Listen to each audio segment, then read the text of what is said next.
You flip-flop and say, oh yeah, this is amazing, it should have been done ages ago. Don't know what you were all thinking. I'm Nick Lowles. All right, guys, so we've got Politics Joe. I don't follow these, I don't know anything about them really, but I'm guessing it's a centrist or left-leaning political show or something. I don't know, we'll find out anyway. I haven't seen the video, we'll just watch it together. I think there's something really insidious about the way that Reform are taking credit for pushing this inquiry. What do you mean? Rupert Lowe's been tweeting about it incessantly. I suppose he's not part anymore. Yeah, he's freelancing. What's his inquiry? What's he going to do now? No, this is. I swear down, the normies just don't have a clue what's going on, do they? Who's Rupert Lowe again? What's happening with all that crowdfunding, Rupert? What are you going to do with all that cash, brother? But yeah, there's something really insidious about how. I will say one thing about the left. They are very envious, aren't they? They really dislike rich people. Rupert's been a solid guy and he's earned that money by himself. I think you should probably just concentrate on your own career. How they are taking credit for forcing the government's hand in this inquiry and claiming to be the champion of women and girls when one of their MPs has been convicted for assaulting his partner, when Nigel Farage has previously associated with Andrew Tate, who had credible allegations against him and now has been charged for the exact same behaviours that we see being pointed out in guilty until proven innocent. In Baroness Casey's report, such as the lover boy tactics of grooming women. It's just beyond belief that they're trying to claim that they are the champion of women and girls when their record very much shows that they are not. Okay, so I don't know if you noticed, but she didn't actually talk about the victims at all there. Didn't say a single thing about the grooming victims. I don't know if that's a short video clipped from a longer one, but you know, the title of the video says Reform's reaction to Baroness Casey's grooming gangs report is nothing but hypocritical. Could you talk about the victims though, please? It'd be nice. No? Okay. And I would say, I think it's typical of this kind of age group that they're surprised by Nigel Farage. They're actually surprised that Nigel's jumping on the bandwagon. They're like, what the, where did that? No, it's par for form, guys. You'll see a lot more of that. I don't think he's got an original thought. And then we've got this wonderful woman here. I say woman lightly. Has anyone seen the movie Walrus? Anyway, let's check this out. She's called Sheila Fogarty. One of the reasons I'm so frustrated by all the shouting about the Pakistani grooming gangs is I don't hear the same people bellowing about Pakistani grooming gangs. I don't hear them bellowing about church abuse. I don't hear them bellowing and screaming at people on social media about sports coaches' abuse. I don't hear the same level of exercise about it. And I think there can only be one reason for that. And it's not systemic. It's not perpetrated by one ethnic group that's supported by one network and ideology called Islam. There's a big difference. You see, having one or two dodgy nonce PE teachers is a bit different from having a network of pedos in the country that have been raping our children for close to 50 years. You see the difference there, don't you? Don't you? It's race. I'm not saying... Oh, no, sorry, it's race. Of course. It's because we're all racists. That in the Pakistani grooming gangs, there isn't something to look at. Of course there is. That there are probably some cultural elements to... She wants us to root out all the other paedophiles first, and then we can get to the Pakistani ones, just because otherwise we might be accused of being racist. To what happened. There will be geographical elements to what happened, i.e. closeness. But the same is true in churches. Large numbers of powerful men worked together to hide the abuse of children. And it was a giant scandal when they all found out. It almost destroyed the Catholic Church's reputation entirely. And it probably did, in a way. I don't think they've ever really recovered. So what are you talking about? And still do. Could we have some shouting and screaming about that? Could you throw a few per capitas at me about that on social media? But the truth is we still haven't got to grips and we're still not focusing properly on what we should be focusing on, which is victims to whom it's already happened and trying to stop any more children from becoming victims. Oh, that's great. So you just spent 4 seconds on the supposed thing that we're supposed to concentrate on. The other 1 minute and 20 seconds of this diatribe was victim blaming. Nice.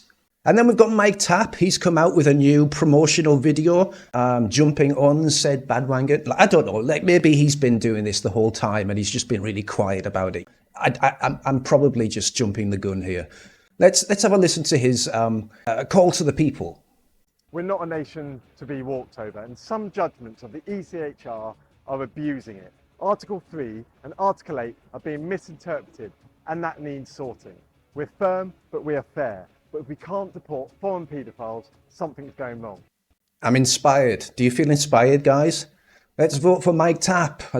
Sure, that is the most uninspiring way of describing what's going on that I've ever seen. But yeah, sure, we need to get rid of Article 3 and Article 8.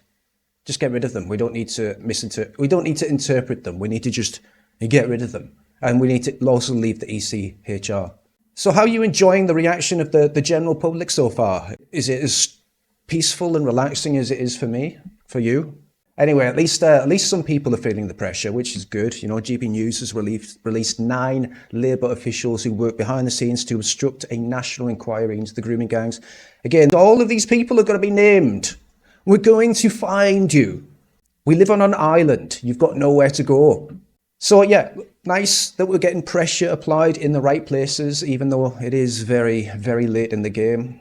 And of course, Keir Starmer just comes out and blatantly lies about knowing all along and blaming you, calls you racist just at the drop of a hat, doesn't he?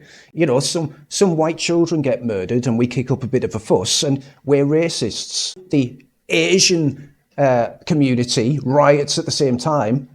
They're fine. Nothing wrong there. Nothing to see. Nothing. That's just cultural enrichment. Bricks and cultural enrichment. It's a good combination. Anyway, let's listen to Keir Starmer lie. When you said to me in January in that hospital, you said that it's a far-right bandwagon if you're calling for national inquiry. I know you're talking about politicians, but a lot of GB News viewers and listeners were also concerned, and they felt you were calling them far-right. Would you perhaps regret that remark? Well, I wasn't calling them far-right. Now, Chris, right. I think you maybe been in the room. And yes, I was. I'm sorry, what? Well, I wasn't calling them far-right. Now, Chris, right.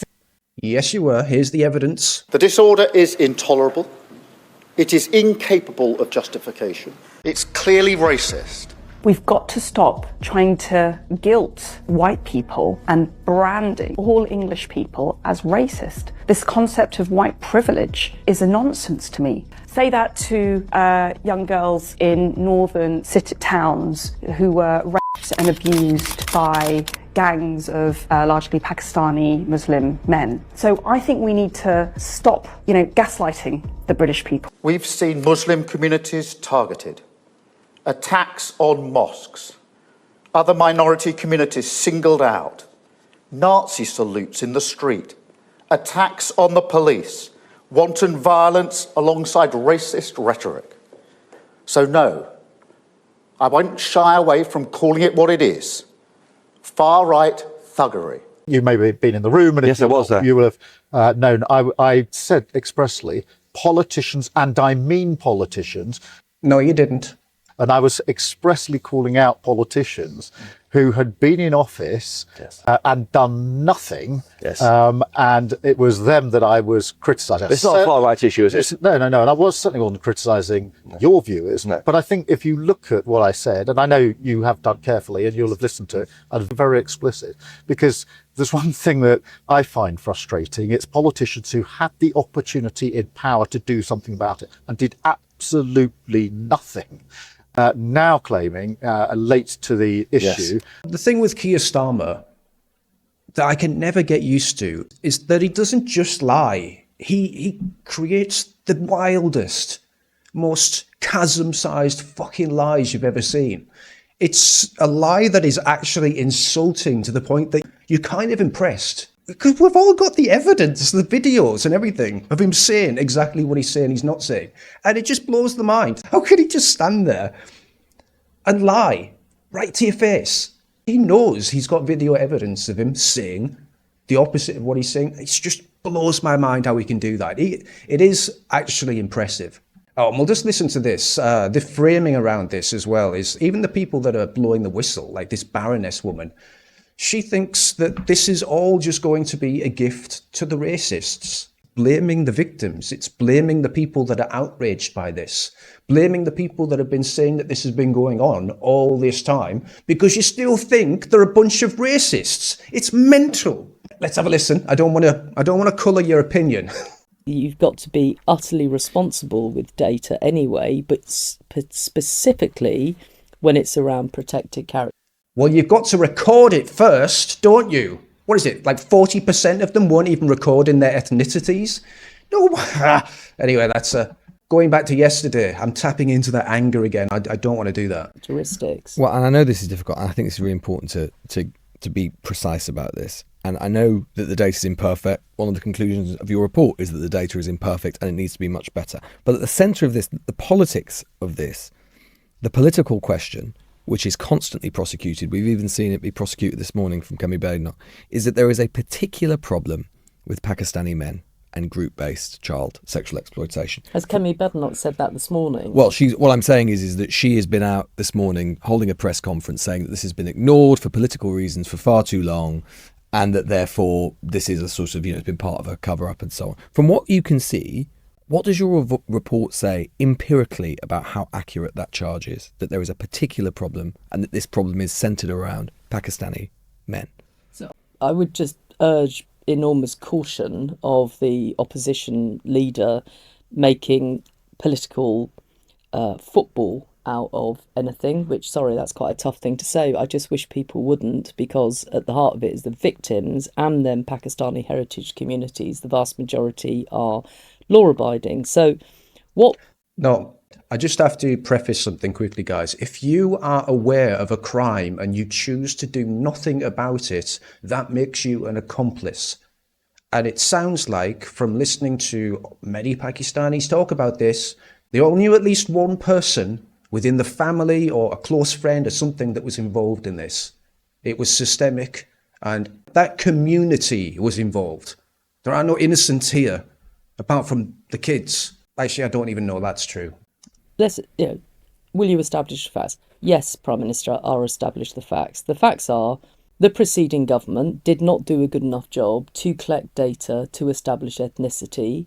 And then in recent times, people, the police, MPCC and others, every visit I went to, people would say the vast majority of people that commit child sexual exploitation in group-based are white. I would say, upon what basis have you made that? Slide 1, slide 2. And I was like, And then you realise they're making that finding on the basis of 34% of completion of the data. You can't make that. So people were leaning into a finding that they wanted, which is what I saw in Rotherham. And at one level, Tipexing out Pakistani on a children's service file, which was probably done in a well-meaning way because they'll be worried about sort of racism that flows from that, is actually a gift to racists. All of this is a gift to the racists. If good people don't look at difficult issues, bad people will, and even worse people will then exploit them. So, that's my general view of... Well, I'm glad we've got people like you, people that don't see race, even when a very particular race of people are raping our children. I'm glad we've got people that just don't see it. Anyway, they do. White girls are filthy. Wives of Asian men jailed for raping vulnerable British girls reveal why they blame the victims. Sounds like they do see race, though, doesn't it? You see, it's pointless telling the entire population and indoctrinating them over their entire lifetime not to see race when you import millions of people that really, really see race. The younger, the better. So you see how you've actually made a really bad situation here? And calling us racist then for noticing their racism that is, based around rape. When we notice that, we're called the racists. Sure. Even now, when everything's come out, we're still called the racists. Oh, wow. And I do think it is about time we start electing more men, because these ladies are shite. This might be the worst front bench in history. None of these are qualified, and this woman is just a plain psycho. She's brain dead. Don't know who she is, Ms. Anonymous. She's like a gaslighting and British-hating piece of twat. And then you've got this one, the groomer. You've got a diversity hire over here. All right, that's enough. And of course, this problem, guys, this problem's been perpetuated. It's been spread and covered up, and it's been abused and allowed to fester because of people like this, Owen Jones, who has for a long, long time, since the beginning, said that this was just a far-right dog whistle. The whole narrative was first pushed by the far right and then taken up by much of the mainstream media as a fact. Singling out one community for the horror of child exploitation has been exposed for what it is. Racism. That word, man, that word is an anesthetic for the Western brain. It shuts it off without even a second thought. How to turn someone's brain off pre-2025. Just call them a racist and see them melt. This worked for so long, guys. And Nick Lowles, he's come out now and he said, I mean, this is what you're getting people swapping sides now. And it's disgusting. I hate it when people can't just own up to things. Like, shit, I made a mistake, sorry, but no, it's this kind of shit instead. The decision by the government to initiate an inquiry about on-street grooming by gangs is the right one and should have been taken years ago from the guy in 2023 who said that Home Secretary Suella Braverman, by singling out British Pakistani men when child sexual abuse is not confined to a specific ethnic group, irresponsible, and it stirs up hate. So you can't say, on one hand, you're a racist and you're stirring up hate for investigating, and then once someone's investigating, it finds out that everyone was telling the truth, you flip-flop and say, oh yeah, this is amazing, it should have been done ages ago. Don't know what you were all thinking. I'm Nick Lowles. And listen, guys, I don't know Tommy Robinson. I've made videos on him because I thought he was arrested when he shouldn't have been. He was locked up in solitary when he shouldn't have been. There's been a lot of dodgy shit happen to him, and I do feel sorry for him and his family, and that's why I'm happy to make a video about him, because doing the right thing is a good thing. And credit where credit is due, he is, in the UK, the first person that brought light to this. So I agree with this man. He does deserve something, some kind of recognition for what he's done to bringing this to the light. Yes, he's not done it alone, but he was the trailblazer, and he's paid for it. The reality of all this, and this is the shocking reality, is the man that was 100% right on all this and was reviled by every single side of the political spectrum was Tommy Robinson, right? He was a lone voice saying this is going on, this is going on. He says, yeah, there are aspects to him, I quite understand. Not everybody's cup of tea by 1,000 miles, not particularly mine. He was right about this. And the other one that was banished by it was the guy who used to be a presenter here. He made... I don't know who that is. Anyway, I agree. Like, he does deserve recognition. I don't care if he's got ties to Israel or if he's doing things behind. I just don't give a shit. It's got nothing to do with me. I see someone that's been prejudiced against or that the government's trying to stitch up, and I'm going to say something, and that's that. It's just wrong, guys. It's just wrong. Stick up for people that are being persecuted by the state, all right? Stick up for your fellow man. Forget about his history and stuff like that. If you don't trust his agenda, then just don't trust it. He still had something wrong done to him, though, and that's the line in the sand. Now, Jess Phillips. Turned a blind eye. Wonderful. Oh, I know you don't like it, but she's so ugly. She's so ugly. I find her repulsive to look at. I find it very difficult to look at this woman. I'm not usually like this. Usually, I can eat the worst. I can watch the worst kind of movies, horror movies, gory movies, while eating spaghetti or whatever. It's fine. But this, I don't know, there's some kind of evolutionary genes kicking in here that are telling me to run away and stay away. Look, people have turned a blind eye. I'm not denying that. Including you? Absolutely not me. I have never turned a blind eye. I never would shy away from calling a problem what it is. Bullshit. Bullshit, bullshit, bullshit. Here's the truth. However, I think that what I will not let happen is for the far right to use the exploitation of vulnerable girls in this country and what happened in Cologne for their own ends when they've done absolutely nothing about sexual violence and the culture of sexual assault until it fits their purpose. Yeah, look, by the way, I'm not the only one that concentrates on her looks. It must be like a general theme. There must be more people out there that have like that genome. Maybe it's like an evolutionary thing where we see disgusting things and we're repulsed.